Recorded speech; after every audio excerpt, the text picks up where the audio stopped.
Now that May 21st has come and gone, and the rapture did not occur, the question on people's minds is, what is next for Harold Camping and his followers? Will it be suicide, a loss of faith, or an even stronger conviction and superstitious belief in the face of facts?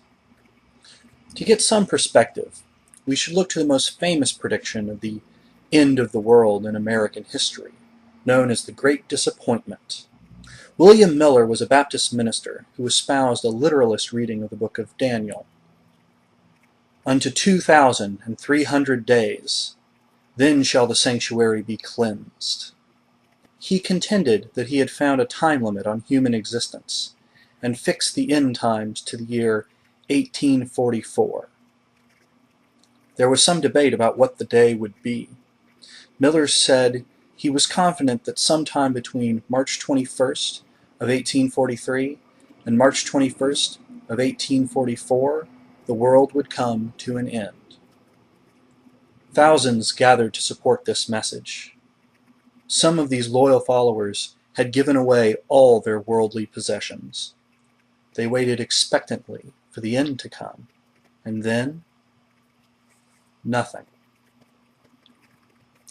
Spirits remained high because Pastor Samuel Snow had preached that the date was in October 22nd, 1844. This was the rally cry for the true faithful, who had already spent a whole year preparing themselves and their families for the end.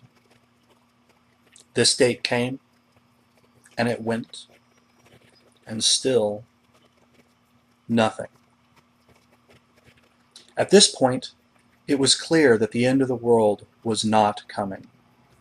Responses varied, from disappointment to outrage. Miller's followers were subjected to ridicule, persecution, and violence.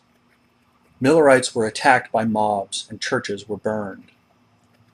But you cannot shake the beliefs of the faithful. Yes, many who'd been huddled in penitent fear of the second coming lost their faith entirely. Most found other, more moderate versions of Christianity. But the idea did not die. Miller himself never changed his faith. As the disciples of Christ themselves believed, he claimed that the end was still coming soon. The theological debate continued, lost in its own world. Out of the fog of the Great Disappointment came an idea. The date had been correct, but the action had been misinterpreted. What had been foretold was not the cleansing of the temple on earth, with all the believers being swept up to heaven, but a cleansing of the temple in heaven to prepare it for the coming of the faithful. A new dispensation, a new set of rules. That was the solution. That had to be it, because nothing had actually happened. This idea persists, and its direct descendant is the Church of Seventh Day Adventists. Although not the largest denomination in the United States, it is one of the fastest growing.